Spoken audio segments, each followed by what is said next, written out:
Gabay sa amin. Hindi po magiging matagumpay ang ating termino kung wala kayo sa amin. Hindi lang elements ang nababalance mo, kundi po pati na rin ang pagiging advisor ng 31 kabataan ng maglingkod.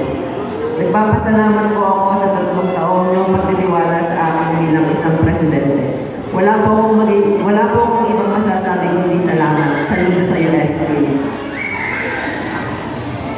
Isa pa sa pamilyang aking pinahahalagahan na nabuo sa isang silid-aralan. Sa aking mga kapatid mula sa grade 12, STEM at UMS, ang pinaka sa lahat ng larangan. Guys, tapos na. Tapos na ang kulitan sa room, wala nang kaingayan, wala nang kakalatan, wala na yung baba na, practice na, tara, recess muna, tara, 5-star. Insert po kay Ate Salve, maraming salamat po. Mamimiss ka po namin, ganun din kina Ate Sara, kina Kuya Doming, and all the canteen and staff of NSSI. Mamimiss po kayo ng buong grade 12. We love you all. Back to you guys. My STEM squad, our top gang, my newfound friends, Miguel, Lou, and Elijah. Thank you sa lahat ng memories na nabuo natin. In a span of 2 years, hindi ko ina-expect na ganito tayo magiging close sa isa't isa. Para bang naging bahay nyo na rin yung bahay namin. Pagre-revise ng paper, umulan man o umaraw ay pilit ipinagpatuloy makapag-survey lang. Nahilo sa paghahanap ng RRL, nabutas ang bulsa, gawa ng ambagan, at kinabahan na makamagisa ng panel. Pero tingnan nyo, nakatapos din tayo ng matagumpay. Ito ay isang patunay na ang pagtutulungan ng may isang hinahangad ay ang susi sa tagumpay. At para naman sa mga kapatid naming humanista, saksi kami sa hirap, sa pagod at puyat ninyo. Alam namin mas mahirap ang mga pinagdaanan nyo kaysa sa aming mga STEM. At dapat lang na ipagdiwang nyo ang inyong mga sarili at ipagmalaki na natapos natin ito ng magkakasama at magkakapit na rin. Sa aking mga best, nasungay sa print at kasama ko sa katakawan, ang masasabi, at kilala nyo na kung sino kayo. Ang masasabi ko lang ay ingatan ng ating sarili, laging tandaan kung paano kanino kayo bumabangon at may dahilan kung bakit kayo naririto pa rin kasama namin. Laban lang. Para naman sa aming butihing advisor, Ma'am Abby, maraming salamat po sa lahat ng sakripisyo nyo para sa aming makukulit at masaway niyong mga estudyante. Parang hindi mga grade 12. Ngunit huwag niyo sanang kaligtaan ng mga alaala at ang aming pangungumusta namin simula pa ng grade 11 pa lang kami.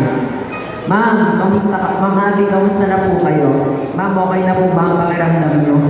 Ma'am, wag po muna kaya tayo magklase kasi masama. Di pala. Kahit masaway at makalat ang inyong mga estudyante, ay hindi mapagkakaila ang pagmamahal namin para sa iyo. Alam ko na hindi namin madalas sabihin sa iyo ito, pero mahal na mahal namin kayo. At ipinagmamalaki ka ng grade 12 STEM at UMS. Sa aming pamilya, ako ang panganay. Ngunit dito sa NSSI, ay aking natagpuan ng aking mga ate at kuya na lagi kong kasangga sa lahat ng bagay.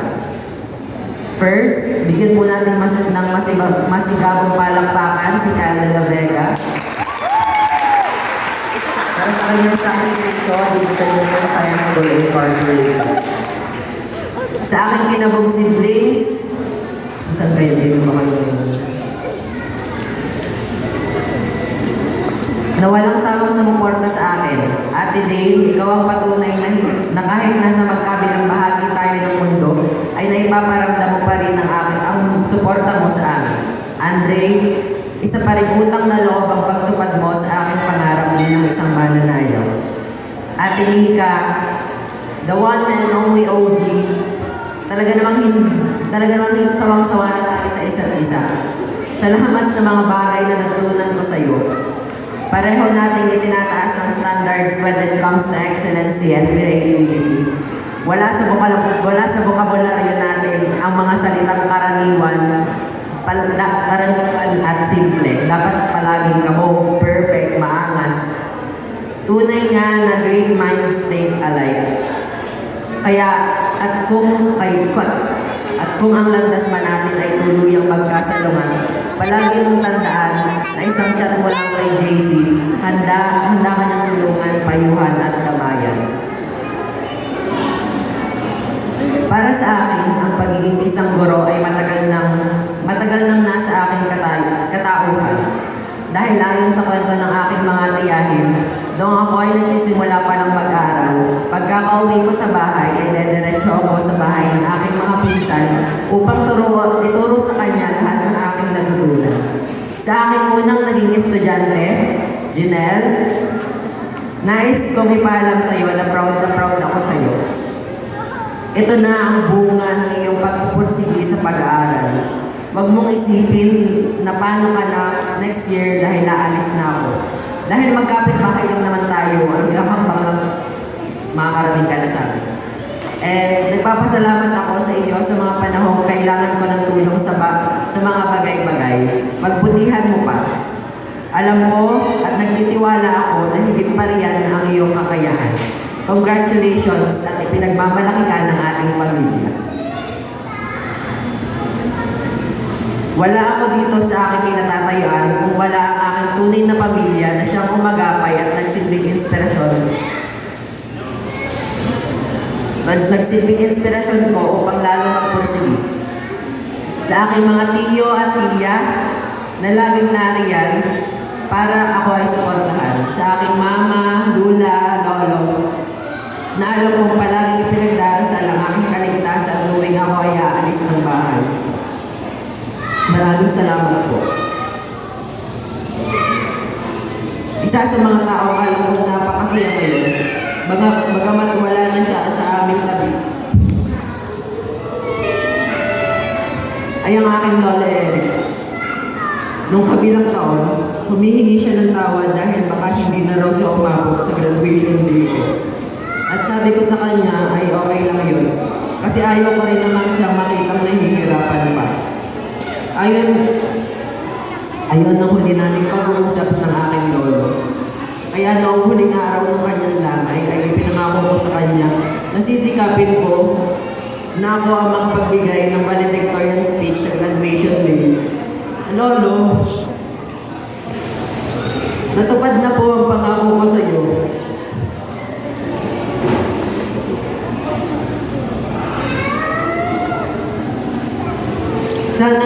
Sana ay mapanood mo po ako dyan sa langit. Abot ba ang signal dyan? I love you all and I miss you, Lord. Nakikita ng Panginoon ang bawat sitwasyon kung nasaan tayo at minsan bahagi ng kanyang plano.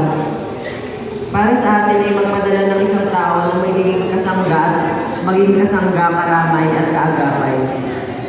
At ang isang tao na iyon, para sa akin ay walang iba.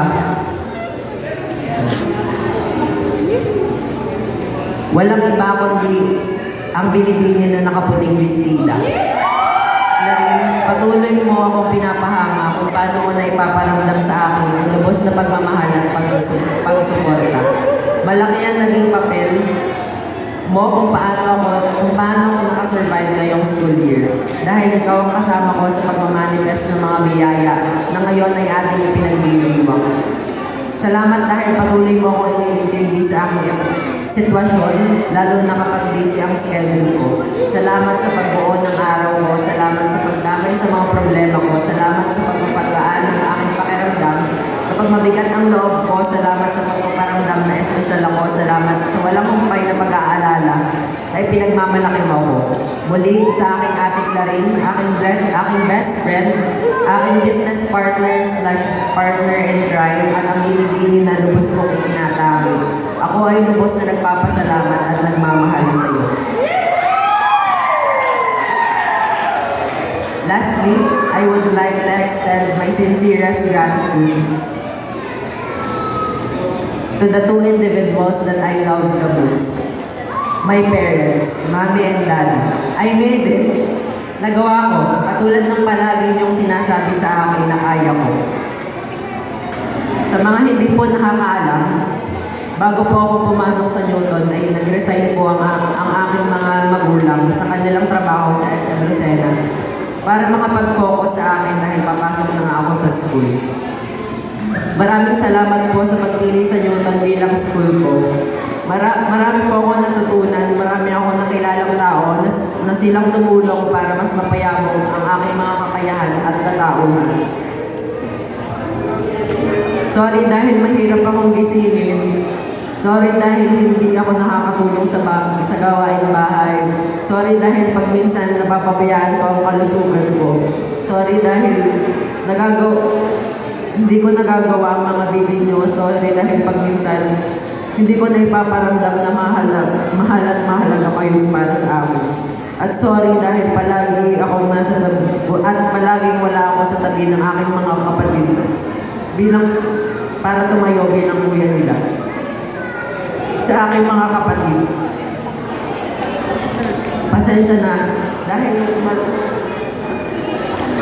na dahil naging malayo ang loob ni kuya sa inyo.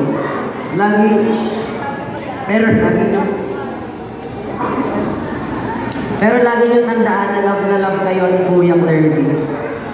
Babawi si Kuya sa inyo soon. Ngayon natapos na ang aming responsibilidad sa aking paaralan. Akin naman sisikapin po na ang mga panahon na wala ang aking presensya sa aming tahanan. Sa aking mga magulang, maraming salamat sa lahat ng sakripisyo nyo para sa ating pamilya. Ako ang pinakamalaking investment nyo at para sa akin isang karangalan nyo. Balang araw ay lahat ng sakripisyo, pagpo-post ng products, pagla-line up ng order, pag-pick up, pagde-deliver, lahat ng pagod nyo ay susuklian namin magkakapatid. Kung ako man ibibigyan ng pagkakataon na palitan ng aking mga magulang, kayong dalawa pa rin ang aking pipiliin. Sapagkat walang makakahigit sa pagmamahal na ibinigay niyo sa amin. Lubos kayong ipinagmamalaki ng inyong panganay na anak. Bilang kanyang mga magulang, mahal na mahal ko kayo. Ang mga individual na aking nabanggit ay ang mga taong tumulong sa akin upang maging kung sino ako ngayon. This marks the end of my last exam at NSSI. My 13th-year journey here served as my review and preparation for this wonderful milestone. I share this victory to every Newtonian from the past, present, and future, to those who support me. All of you are the wind behind my wings as I soar for the next highest dream. May this legacy inspire those who are listening that achieving your goals is like preparing for the exam. You must review and gain all the skills that is necessary for the journey. You must seek God for His guidance. You must make sure that you are worthy to answer all the questions with perseverance. And finally, you must trust yourself that you can do it. Thank you all for being part of my NSSI chapter. Once again, I am John Clervy Uamo, a proud Newtonian, class treasurer of grade 12 STEM at UMS, and the alpha of Howling Wolves, your SSLG Senior High School President, and your class valedictorian of school year 2025 to 2026. Congratulations to all the completers and my fellow graduates of batch 2026. Mabuhay ang Newtonians, mabuhay ang NSSI. Maraming salamat. Maraming salamat, Mr.